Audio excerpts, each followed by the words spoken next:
Tune in to the podcast and subscribe to our YouTube channel, The Souls of Many.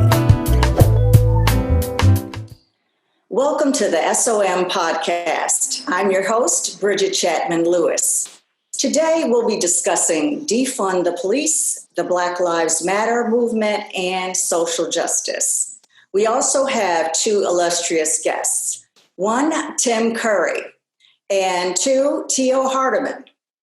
I'll give you the bios on them in a little while. However, I do want to pay tribute to the ones that have gone on and that have been killed by police in this movement that we are protesting and what's going on in society at large in regards to social justice.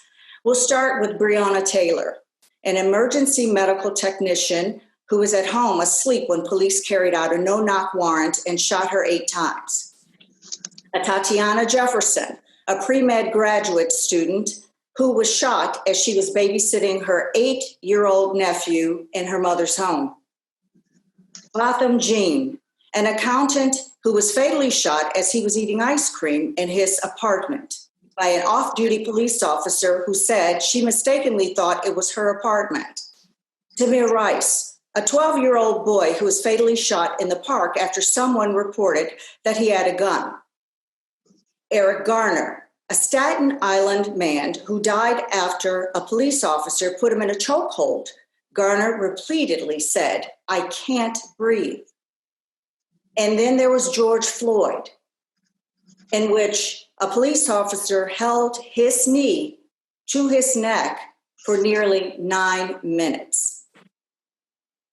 These are the Black people who have recently been killed by police officers and has called the Black Lives Movement up and live and has called for a defunding of the police. So what we want to understand better is, what is defunding the police? What is the Black Lives Matter movement all about? And other social justice issues and or concerns. So let's start announcing our guests. Tim Curry. Tim Curry holds a BA in criminal justice from the University of Illinois at Chicago. In 1985, he became a police officer and then a police chief and served for 28 years before retiring from the force. He's married with 5 school-age children and, as I understand it, a recent graduate of Annapolis. Tio Hardiman, Mr. Ceasefire is how Tio is known. Tio works in the trenches in violent communities and underserved communities across the globe.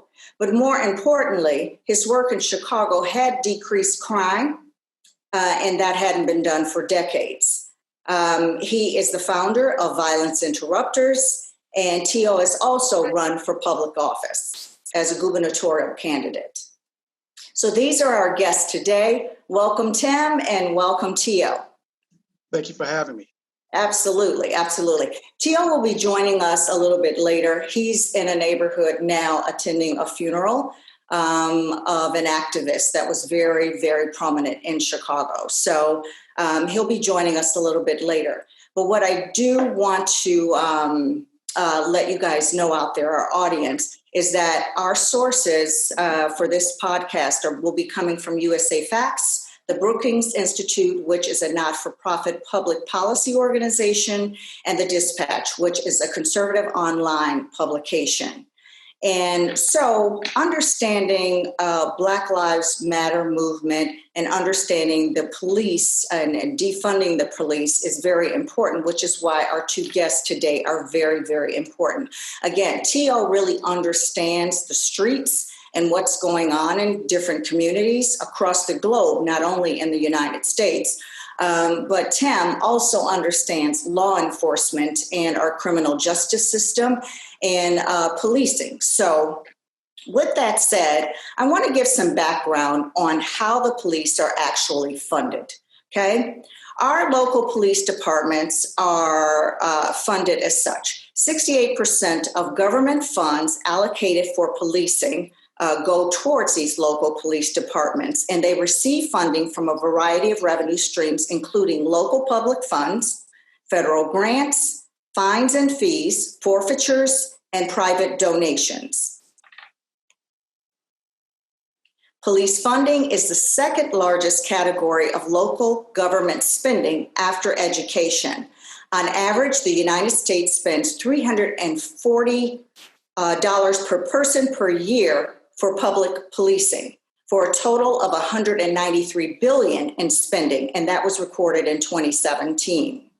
So police spending accounts for about 9.2% of all local government spending, and this works out to be about $192,000 per police officers, and that includes part-time employees.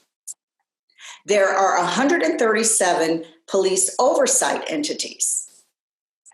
So let's look at the agencies overall, which equates to 100% of all the state and local law enforcement agencies. It's about 18,000 agencies together, 17,985 to be exact.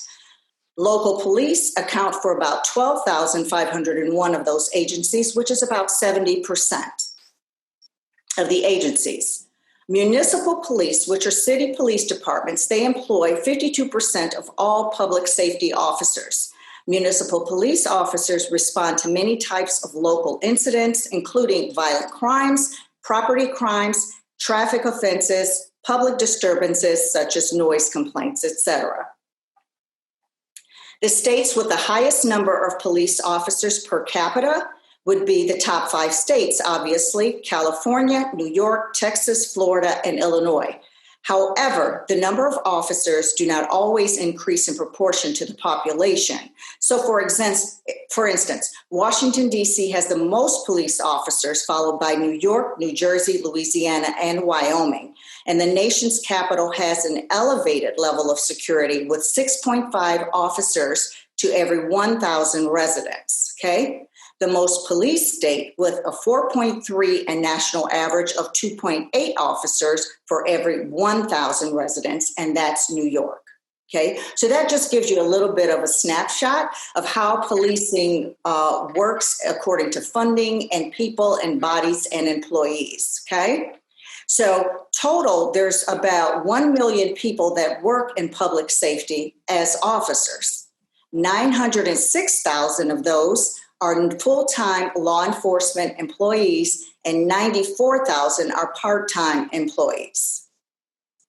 Okay, just to give you a little bit of background, in 1838, the first public policing agency was formed, and that was in Boston.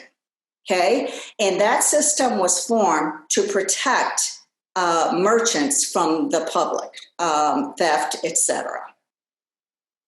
It went on to change in the late 1880s, which included all major cities maintaining public police forces. And so today we have a robust system, and we just gave you some of the numbers, and approximately 18,000 agencies. But we only have, out of those agencies, 137 oversight committees, if you will. Now, becoming a police officer is quite another thing. And Tim, I'll have you talk to this, but I wanted to cite some facts. I looked at Mississippi, I looked at Montana, I looked at Illinois, I looked at New York in regards to requirements of becoming a police officer. So for Illinois and New York, it's about 21 years of age. New York is older than 20 years of age. High school GED equivalent.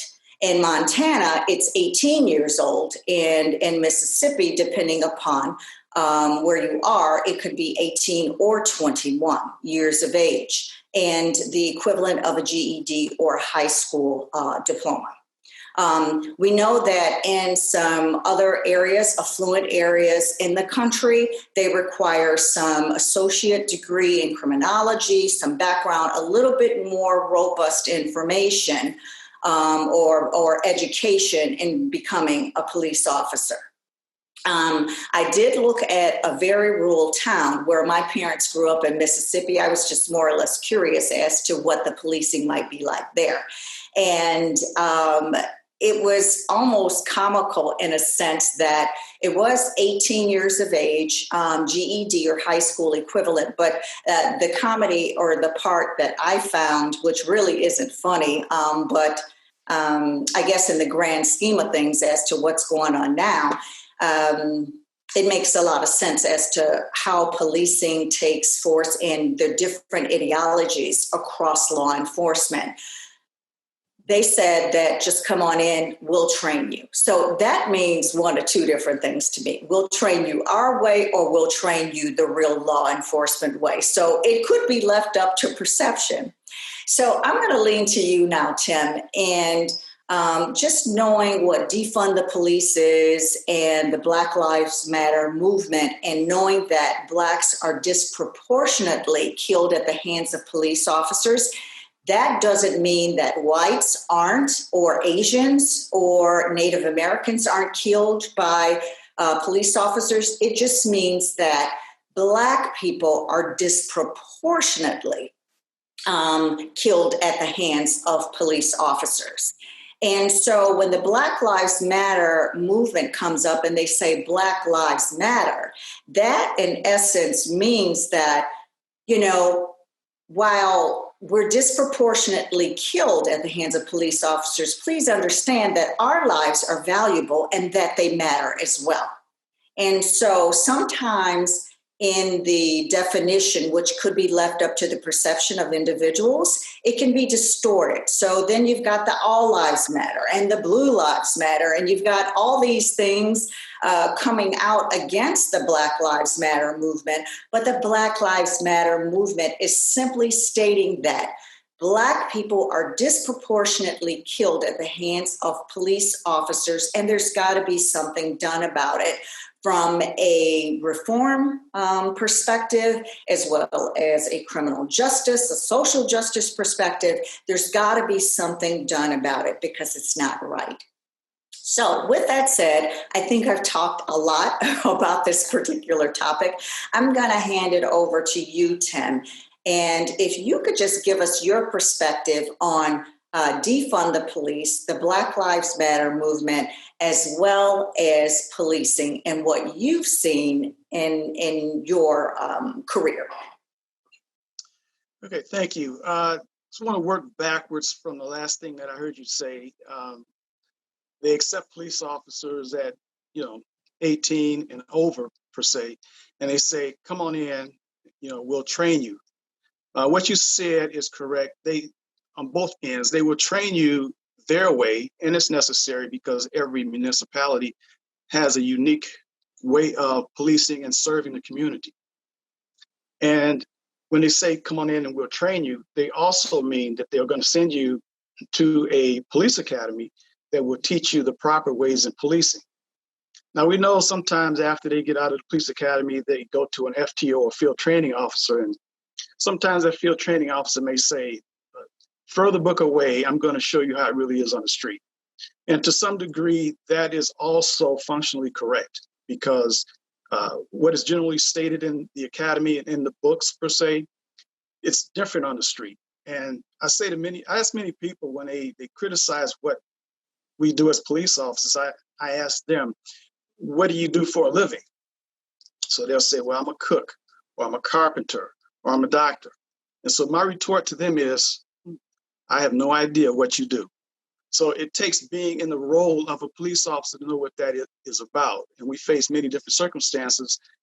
Case in point, when everybody's running away from something, a police officer, whether it's out of a sense of courage or duty, they have to run towards it and deal with that. So a lot of people don't understand.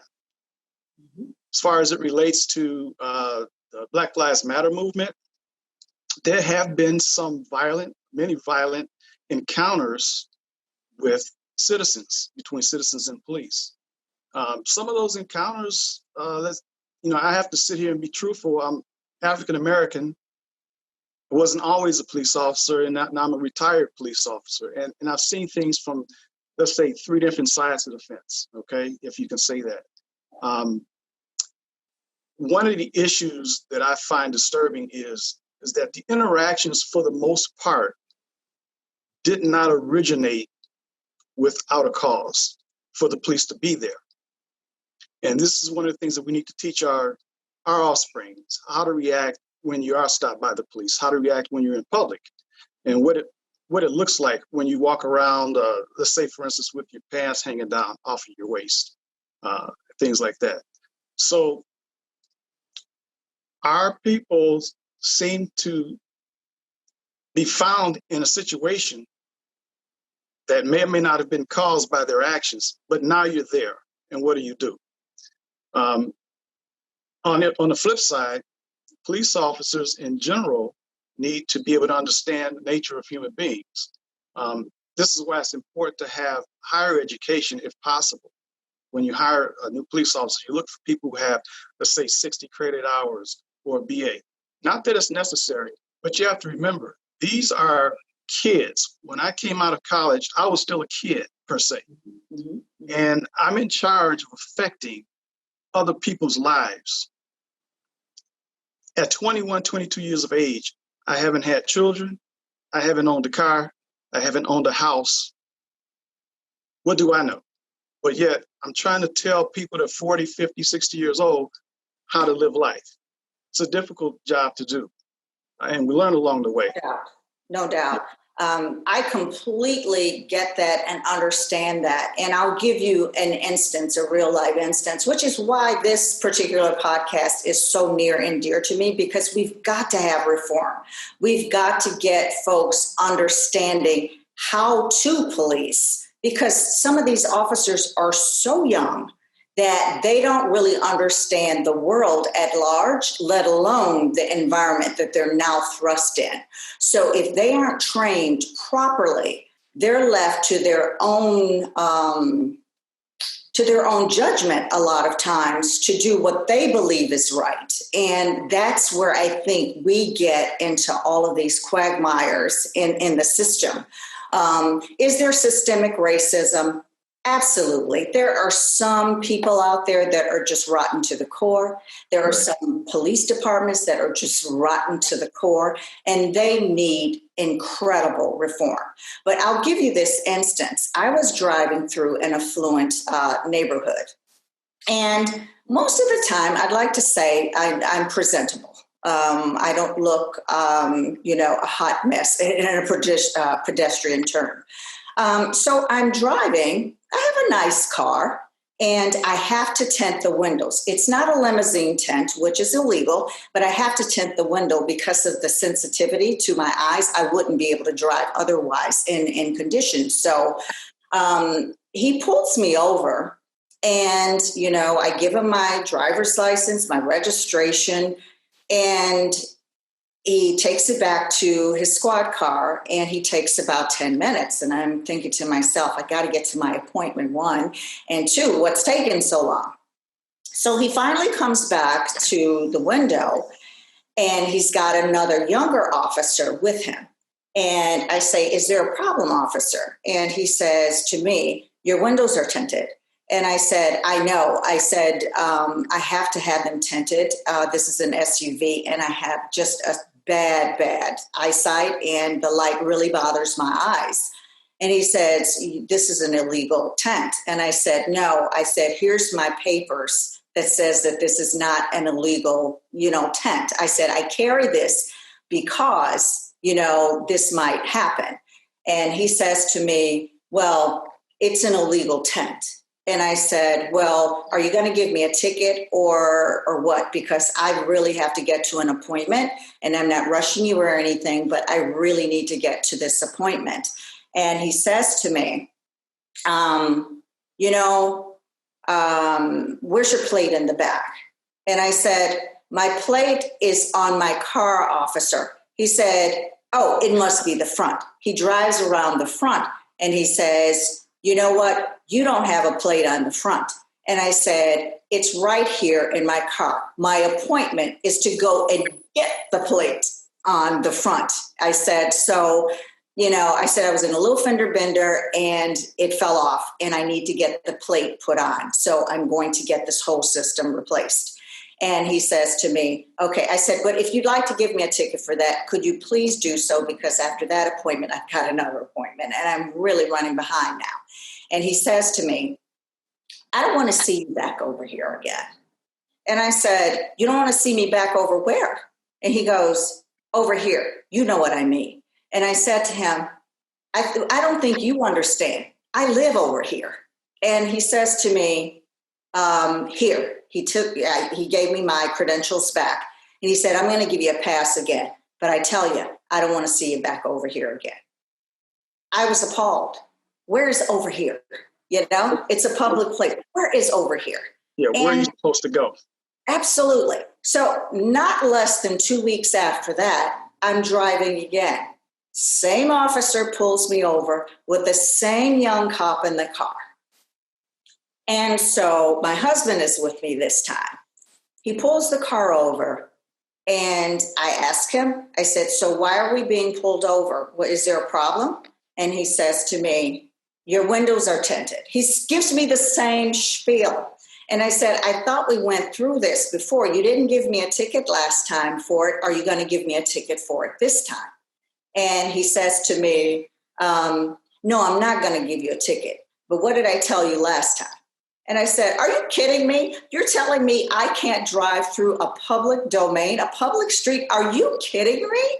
And so the other officer was standing there and he was like, just turned beet red. He had not seen this, I guess, before. So he stood at the car and the other officer went, and I don't know what he was doing in the car. It seemed like an eternity of whatever he was doing. I guess he was looking for anything that he could find on me or my husband, because he asked him for his information as well. And I'm like, wait a minute, he's not even driving the car.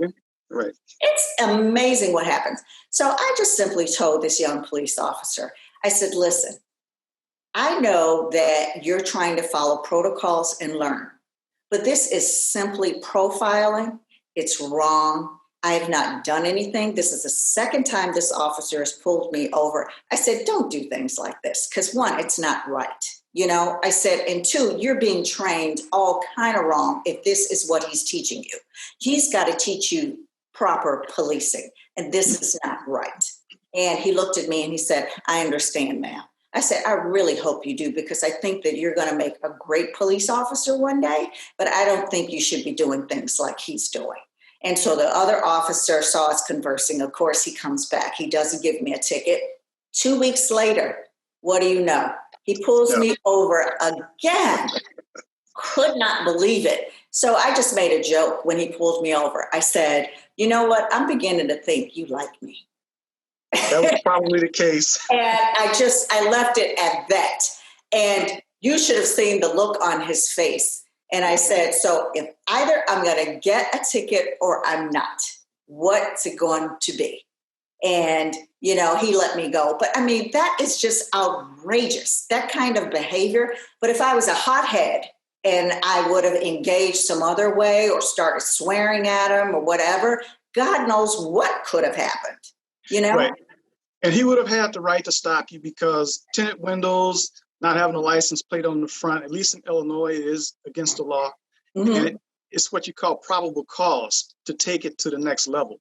So it would have given a probable cause to do things like, you know, get your license to see if you were suspended, maybe even have a look in the car. And if there was anything in plain view, you know, you could be arrested for that. But, mm-hmm. you know, I think that ultimately it was something more social going on with him. And you killed him with kindness at that point. And the other thing, too, is from what you explained, your approach seemed non-threatening.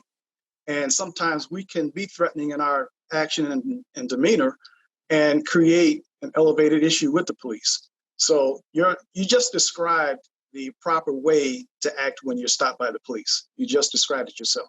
Right. But, you know, on the flip side of that, too, Tim, I think that sometimes, you know, if I had said, you know, damn it, this is the third time you pulled me over. What is going on here? You know, and got a little elevated. I don't think that should have caused him to take things to the next level. However, it could have. Mm-hmm. And I think that in a lot of instances, people are on edge now. It's just, you know, life is hard. It's just, you know, we're in a day and age now where, you know, our country is incredibly divided. And, We know that we are disproportionately pulled over or killed by police. We are tired.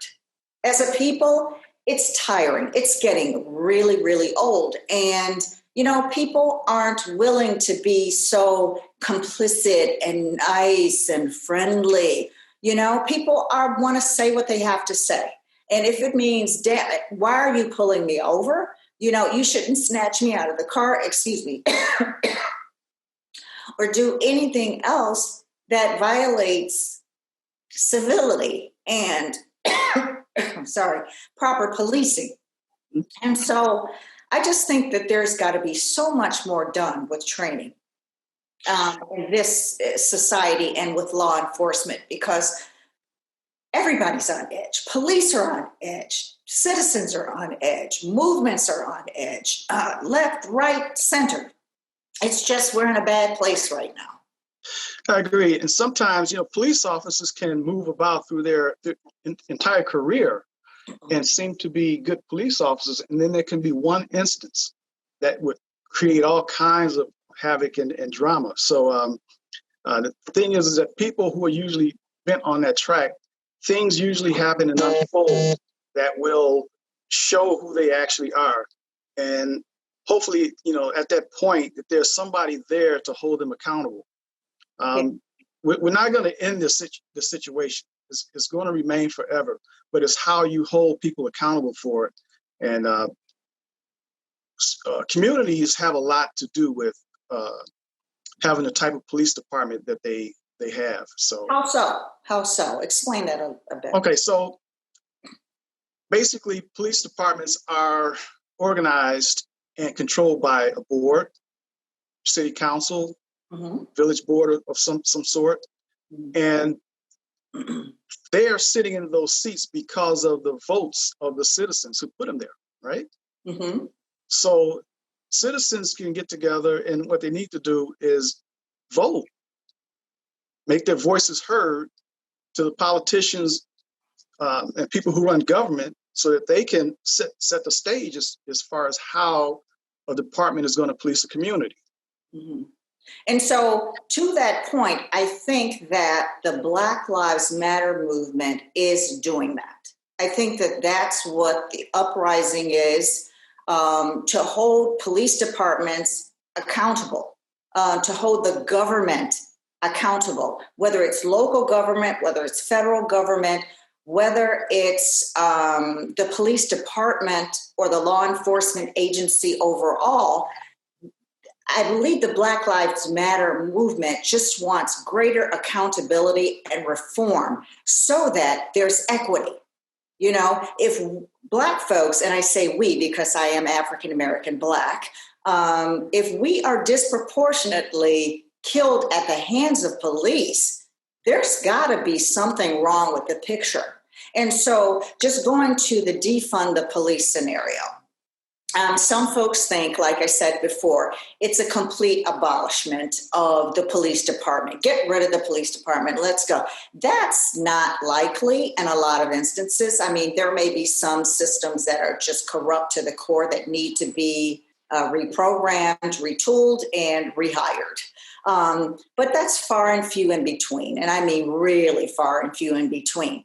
Defund the police just means shift some of the money to social programs so that crime can decrease overall and there won't be a need for as much policing to come for disturbances that are aggravating the community, or I just saw a guy that didn't have a shirt on, that kind of thing, and you pulled him over and it started a whole cycle of violence. So it's just teaching social norms to the community, whether it be in mental health, whether it be in crime, whether it be in youth programming. The defund the police term is basically shifting some of the funds from the police departments into those programs. So I just wanted to make that clear. We elaborated on funding, how police are funded, and then how and what defund the police actually means. So I understand that that's a double-edged sword also, because in some areas there aren't enough police. So why would you even defund anything? You need as many feet on the street as you possibly can. But then too, on the flip side of that, what does that mean? I need to hire more police officers. Is it because the ratio is off? It's not 4.3 to 1,000 or whatever, or, whatever that ratio and that number in balance should be per capita. I'm not certain, but what does it mean to hire more police officers if the law enforcement agencies are not policing properly? So maybe you can elaborate on that a little bit. That's first of all, you put it perfectly as to what your view of defund the police is and what it should mean. And I would like to extend that issue. Some departments have actually started in a knee-jerk reaction to do things in a way of defunding the police. Unfortunately, they're going to find out the hard way that that's not the proper way to go. Recently in Chicago, there was a vote to even have security, which are off-duty police officers, taken out of the high schools, taken out of CPS. That's a really dangerous proposition. And that's where we need the police or security most, in the schools with these young people who tend to get beside themselves rather quickly. Mm-hmm. But don't you think, and I'm just hindsight is 2020, don't you think that if there was a shift, because I think that that's a poor use of funds to allocate police to a high school for kids that are wilding out. I think there should be a level of security. If you allocated some funds or some programming that would include security, then the police could really be left to do what police are there to do, as opposed to going to the high schools and looking after kids who are ill-behaved, so to speak. What's your thought on that? It's a necessary proposition. Police officers and security are very well needed in the schools, because that's really where things can unravel and get out of hand rather quickly. In many cases, as far as what I know, the police department does not fund the police to be in the schools. The school budget funds that. So it's not taking any funds away or from the police department. And of course, schools, they do have their social workers where they do send the kids to be evaluated and screened even before it's necessary for the police to interact with them. Mm-hmm. But it is not taking funds away out of the police budget. It comes from, in many cases, it comes from the educational budget. Okay, but does that leave a shortage of police on the streets if they're allocated to high schools? Because if you're looking at a city of, let's say, 2 million people or 3 million people, there's multiple high schools. It's much different than rural America, where there may be, one major high school in a given area because the population is not as dense. In your opinion, does that take away from feet on the street, especially in Chicago, where there are hot spots in certain pockets, like west side of Chicago, south side of Chicago, and certain niche areas?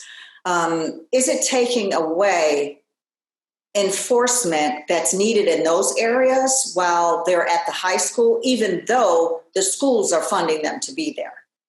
No, two things. One is, in many cases, those police officers in the schools are working off duty. So it has nothing to do with protection on the street, at that time. Secondly, having police officers in the school actually lowers the crime rate or the ability for crime to really expose itself, because now you have a police officer with the intelligence in the school, and they can usually talk situations down before it even gets to a level to where the on-duty police has to come. So I think it's a great thing to have police in the schools. I know a lot of communities. I was a police officer working part-time in our grade schools as well as the high schools. And our community loves the police in their school. We're proactive and we settle things down before it gets to that level. And if something should happen, such as a Columbine per se, you have an armed police officer in the school ready to act.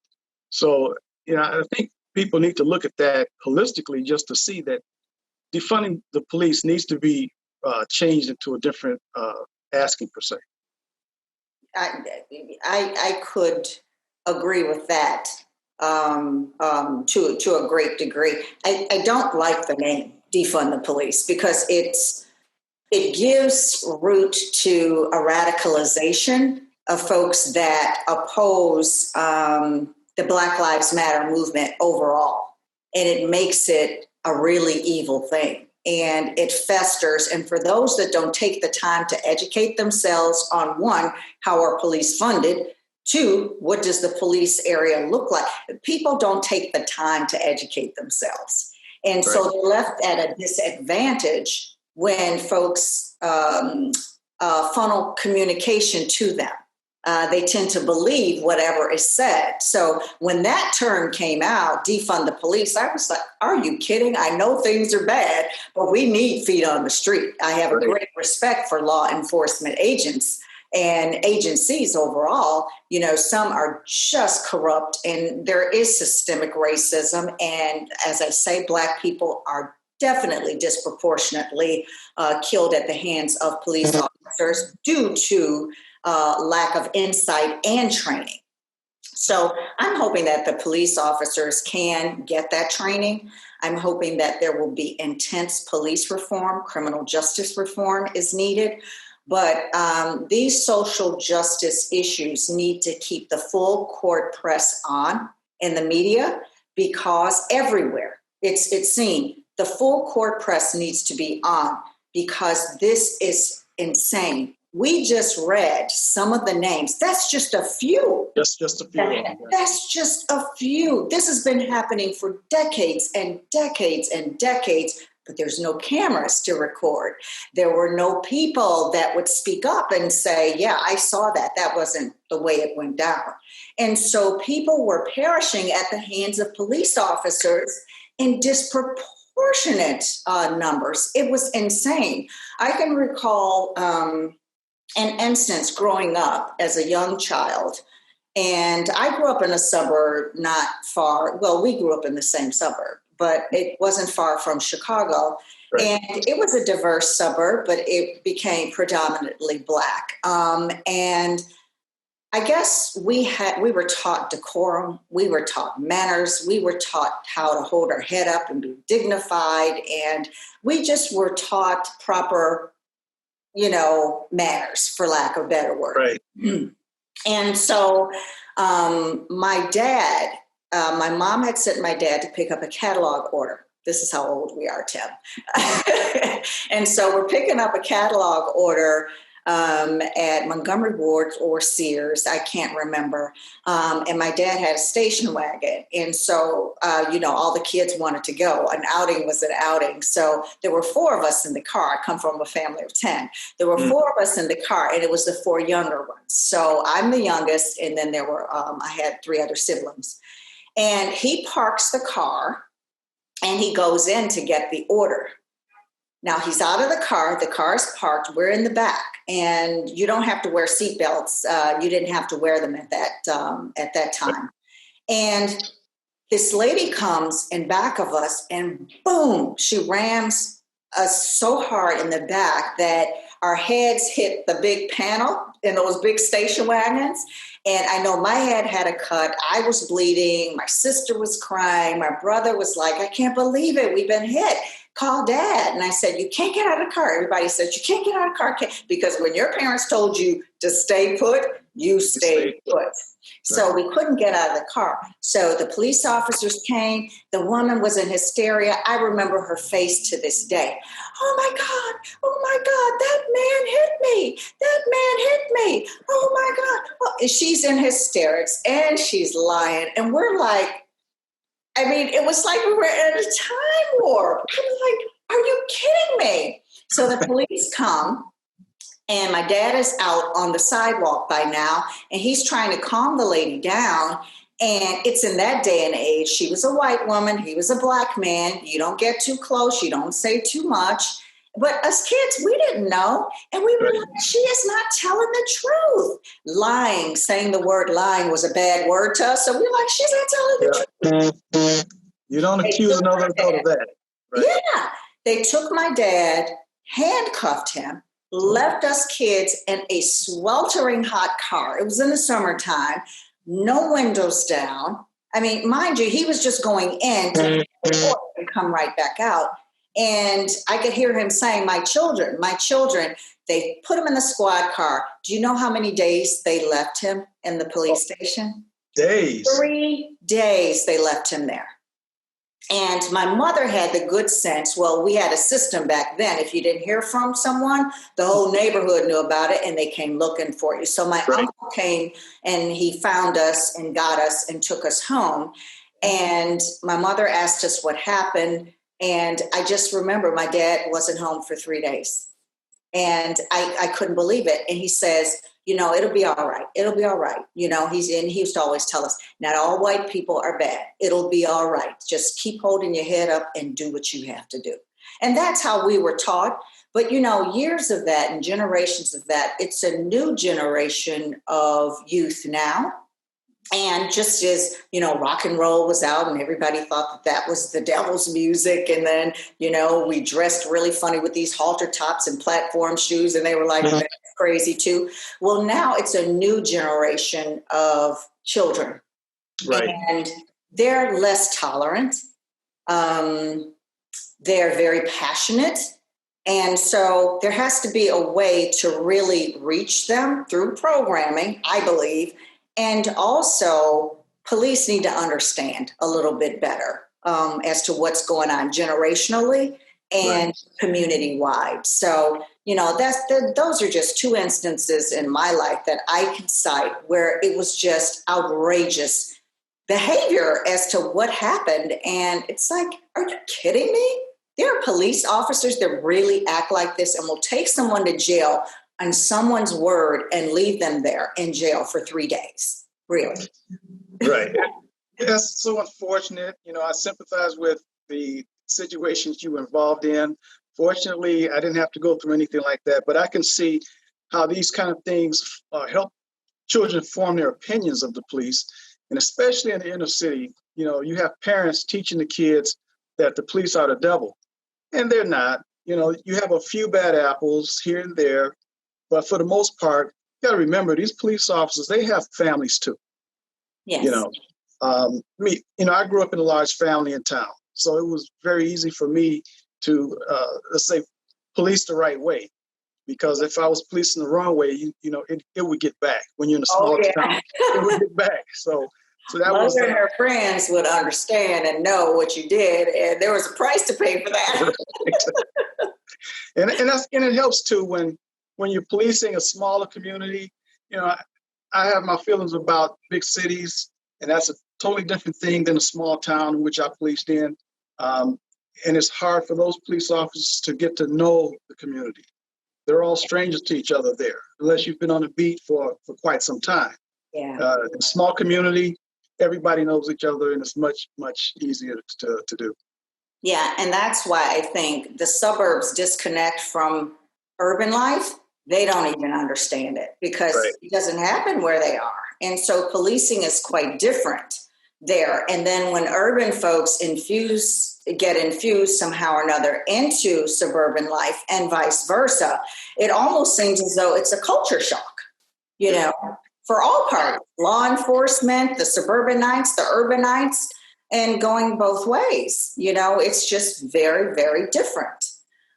So there has to be a greater understanding of what's going on. I just really, really hope that, you know, things will change. I know I'm social active as well, which is why sometimes on my podcast, I hit hard topics like this so that people can really understand, you know, it's not just coming from a Blue Lives Matter perspective and it's all Caucasian paneled and so forth. And, you know, but you're getting the real deal. You're getting the real news, the real talk with real people.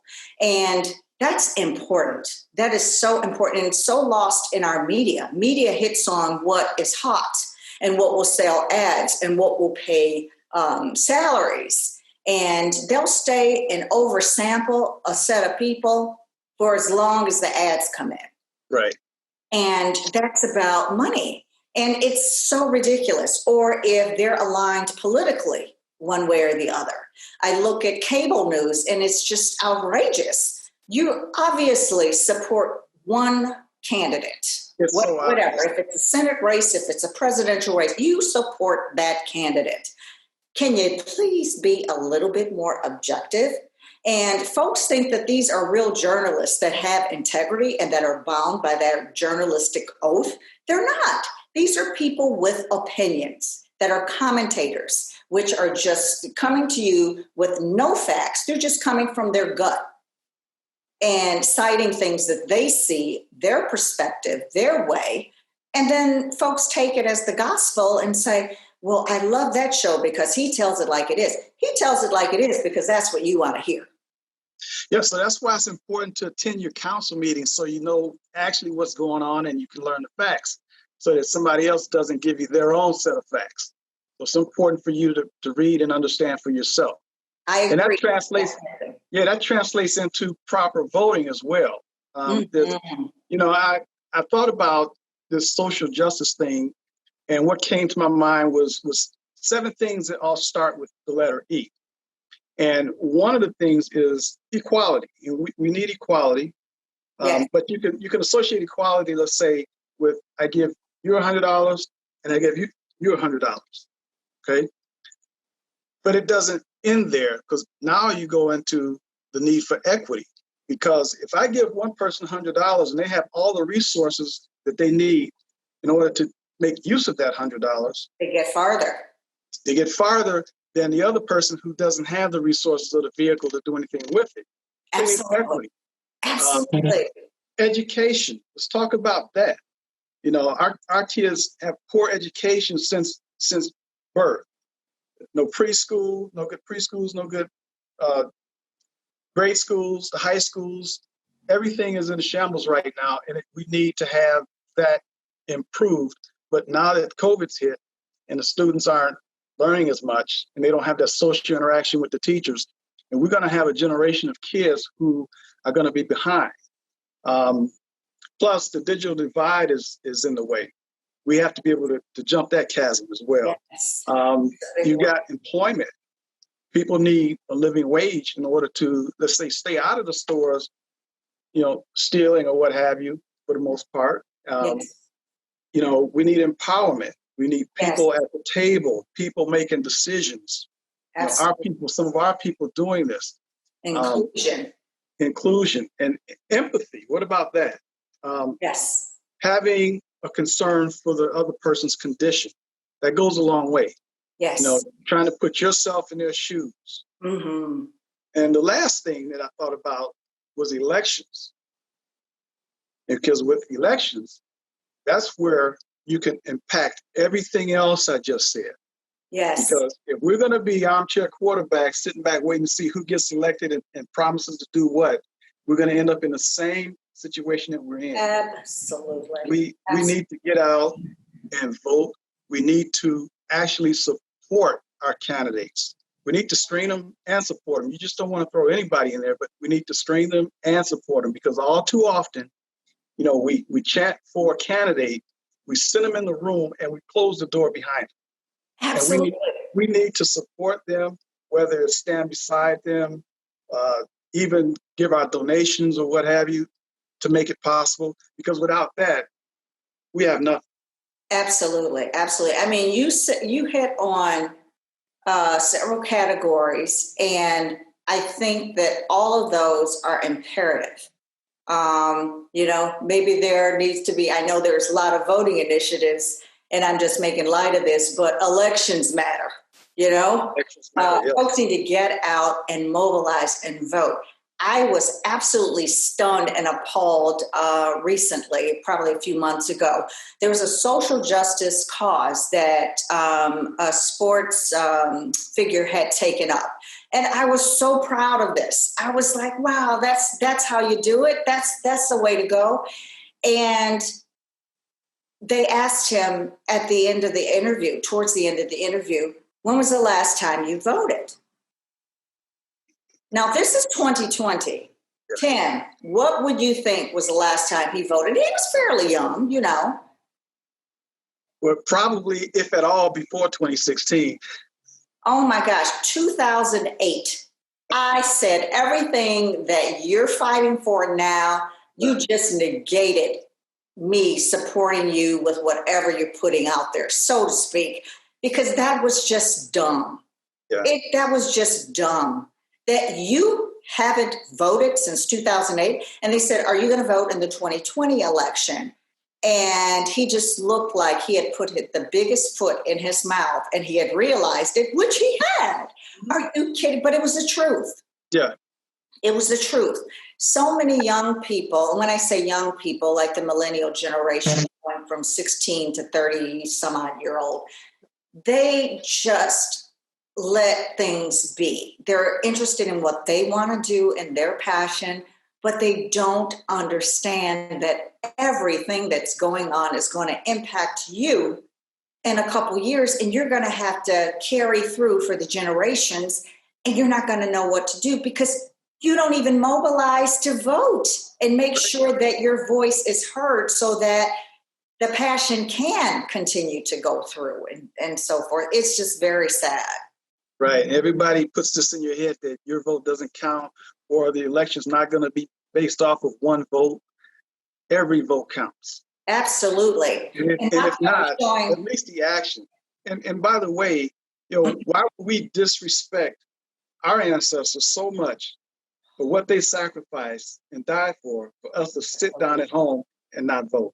Right. Absolutely. And ancestry in the entire movement, that civil rights movement and, the abolitionist movement to get rid of slavery and so forth, folks fought so hard and their lives were literally on the line and they lost their lives fighting just so that you can check a piece of paper.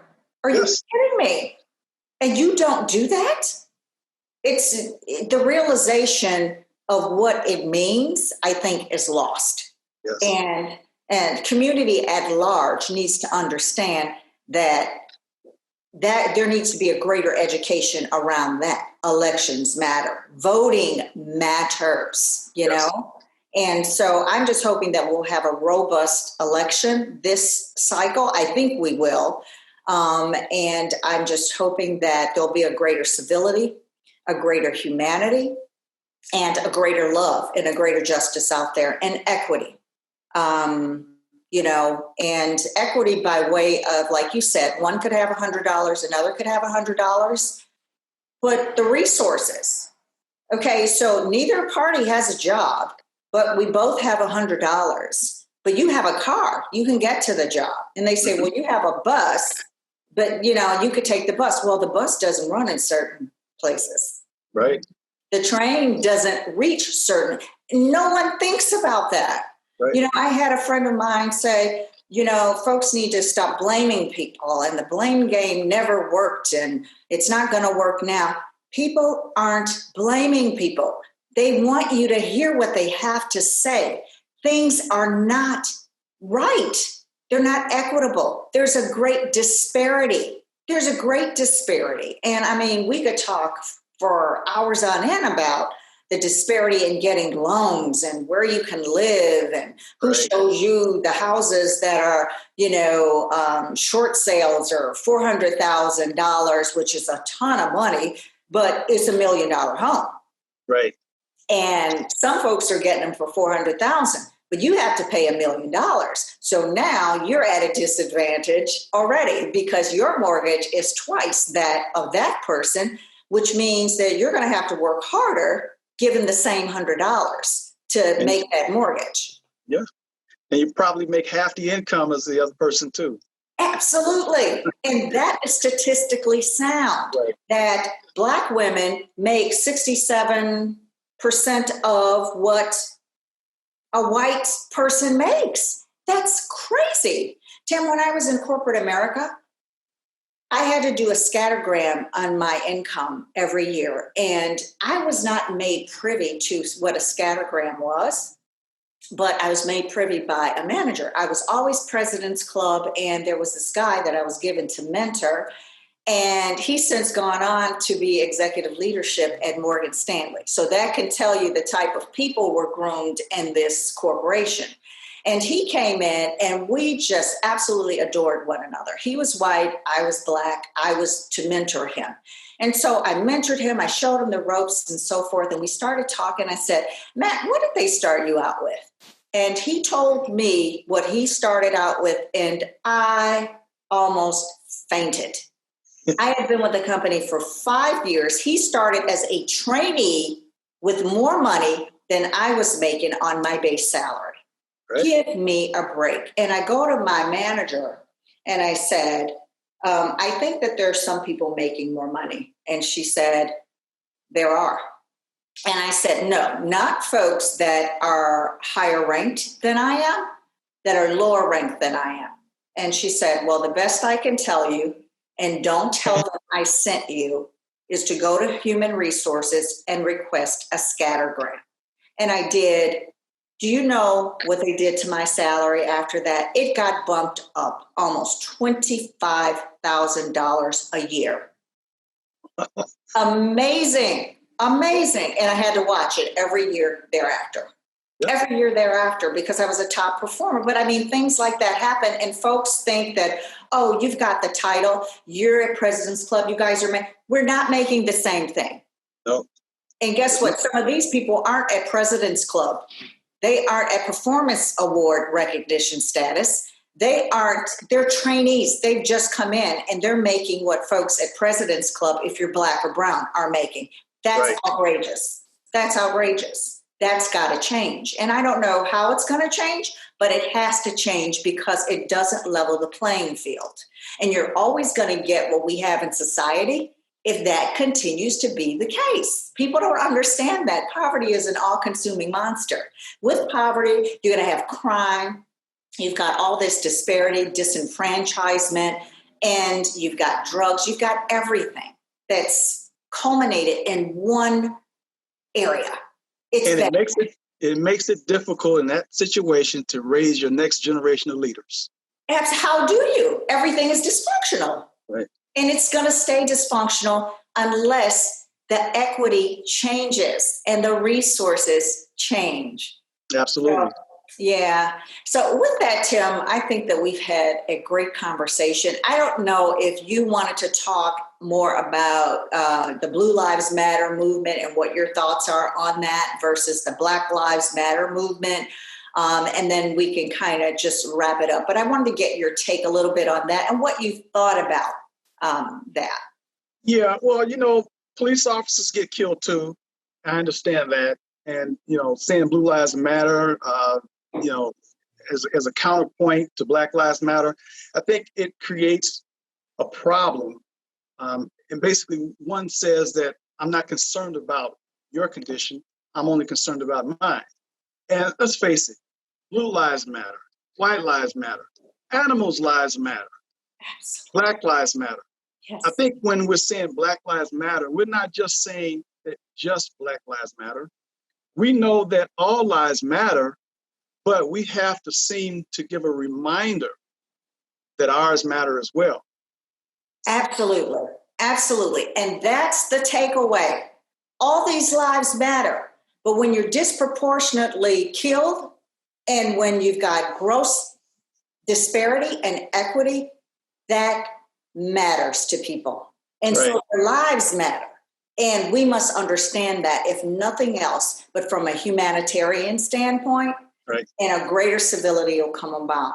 So thank you, Tim, for joining me today. I really appreciate your input and your insight. I knew that it would be great having you on, coming from, a former police chief, a retired police chief, a police officer, and you were educated in the criminal justice system. So your input is always valued, and I know you're objective and you think out of the box, and that's what we look for. We look for real talk, real news, real people all the time.